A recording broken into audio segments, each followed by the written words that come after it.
25 mai 1963, 25 mai 2013, c'est demain que l'Union africaine soufflera la 50e bougie de son existence. C'est Addis Abeba, la capitale éthiopienne, qui abritera la cérémonie. Au Gabon, crime rituel, la justice gabonaise déterminée à élucider ces crimes odieux. Ce matin, c'est un parlementaire originaire de la province de Logo-Ivindo qui a été entendu pour nécessité d'enquête par les magistrats. Madame, Monsieur, bonsoir. Merci de me recevoir chez vous pour cette heure d'actualité sur Gabon Télévision. Merci surtout de votre fidélité. Je vous l'annonçais en sommaire, l'Union africaine soufflera demain la 50e bougie de son existence. C'est Addis Abeba, la capitale éthiopienne, qui abritera l'événement. Ali Bongo Ondimba avec ses pairs se sont donné rendez-vous pour ce rendez-vous historique. Bienvenue Minko, presse présidentielle. Addis Abeba, la nouvelle fleur en dialecte amharique. Située sur un plateau de près de 2600 mètres, la capitale la plus élevée d'Afrique vit son éclosion. Le cœur de la ville, en plein chantier, abrite le siège de l'organisation panafricaine. Depuis 1963, elle endosse des fonctions politiques internationales. La commémoration du centenaire de l'Union africaine en cette terre d'histoire demeure tout un symbole. Comme les précurseurs de cette œuvre, les leaders africains ici se réunissent pour concrétiser ensemble une vision noble. Plus que tout autre chantier, l'architecture de la paix, de l'unité et du développement demeure un véritable défi pour le président Ali Bongo Ondimba et ses pairs du continent attendus ici.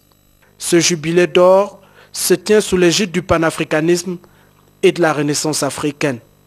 Le nouveau statut du continent à l'ère de la mondialisation passe donc par l'unité de tous les États membres de l'Union africaine.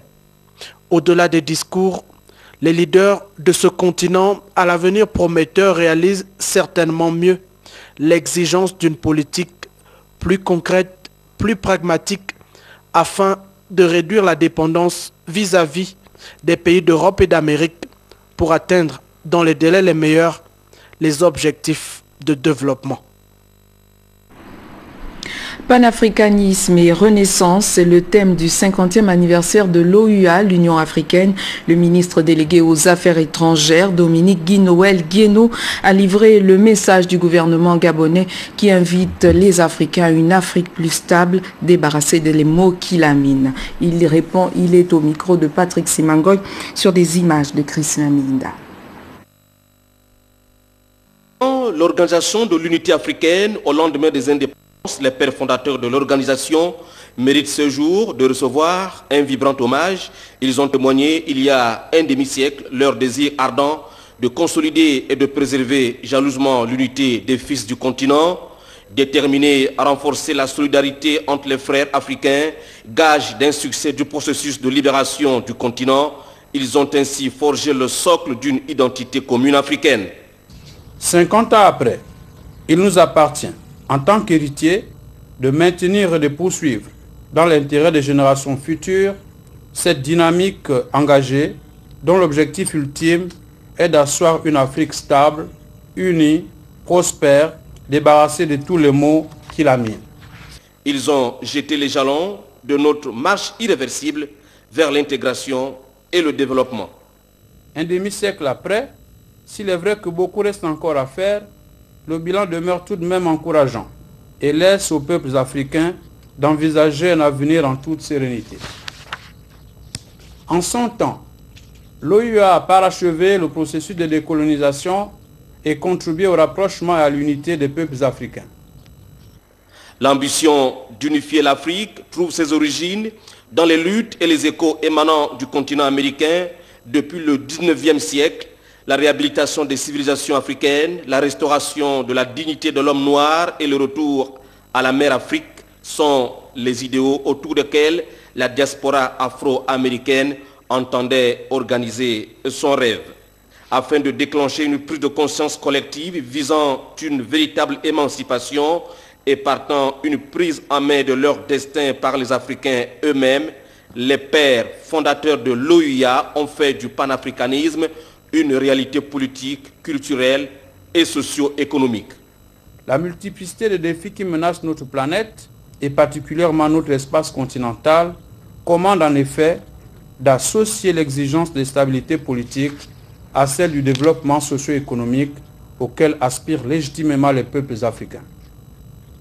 C'est le lieu de saluer très respectueusement la mémoire de feu le président Omar Bongo Ndimba, grand défenseur des causes africaines dont l'histoire retiendra à jamais les efforts inlassables en vue de la prévention, du maintien et de la consolidation de la paix à l'échelle continentale.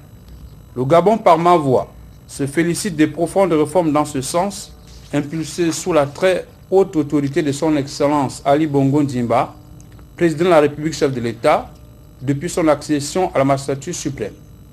Ces réformes visent notamment à garantir l'égalité des chances, la promotion de l'excellence et de la compétence.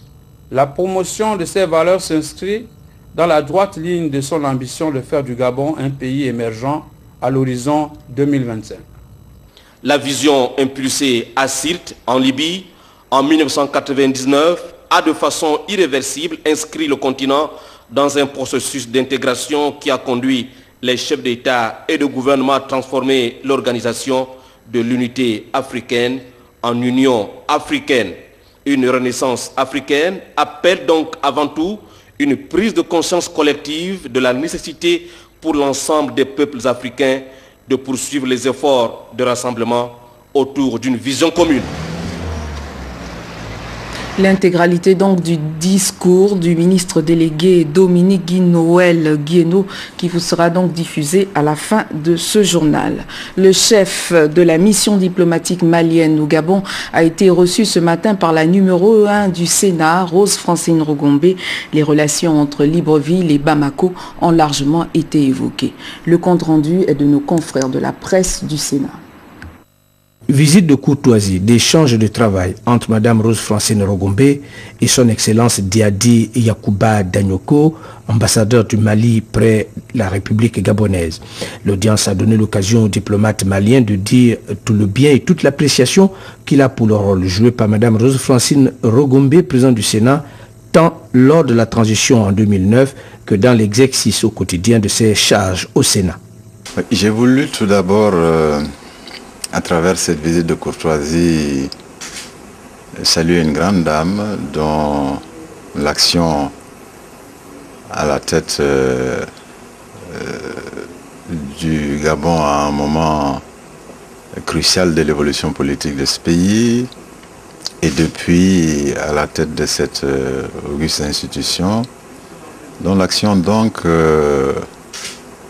a débordé le cadre national gabonais, dont l'action l'a fait connaître à l'étranger, particulièrement dans mon pays. L'ambassadeur du Mali au Gabon, Yacouba Danyoko, à travers cette rencontre, a voulu aussi s'informer sur le modèle de fonctionnement du Sénat afin de nourrir la réflexion au Mali sur cette question. Notre objectif, c'était de m'enrichir auprès de Madame le Président du Sénat de sa riche expérience et aussi prendre connaissance de l'intérieur du Sénat, de cette institution gabonaise qui, à mes yeux, constitue un modèle. Nous n'avons pas de Sénat au Mali. En lieu et place, existe ce qu'on appelait le Haut Conseil des collectivités territoriales, mais la question de la transformation de ce Haut Conseil en Sénat est à l'ordre du jour. Et donc c'était pour moi une occasion, l'occasion rêvée pour connaître de l'intérieur le fonctionnement du Sénat et solliciter les conseils de Madame le Président pour nourrir notre propre réflexion au Mali sur un débat qui va s'ouvrir une fois que nous aurons mis en place les nouvelles institutions. Des échanges de points de vue riches entre le diplomate malien et la première autorité du Sénat en vue du renforcement des relations de coopération entre les deux pays sud-sud. Le Premier ministre chef du gouvernement, M. Raymond Ndong Sima, a reçu ce matin en audience le Comité national d'éthique et de recherche. De quoi a-t-il été question? Des éléments de réponse avec Claudette Eworé-Richon sur des images d'Alain Serge Yéné de la primature. Présentation des membres du bureau exécutif du Comité national d'éthique pour la recherche que les échanges entre le président du CNR et le Premier ministre Raymond Ndong Sima ont commencé. Le docteur Pierre Blaise Matiengui est ensuite entré dans le vif du sujet en remettant officiellement au chef du gouvernement et à son ministre délégué Calix Isidore Siedan leur dernier rapport d'activité. En décembre 2012,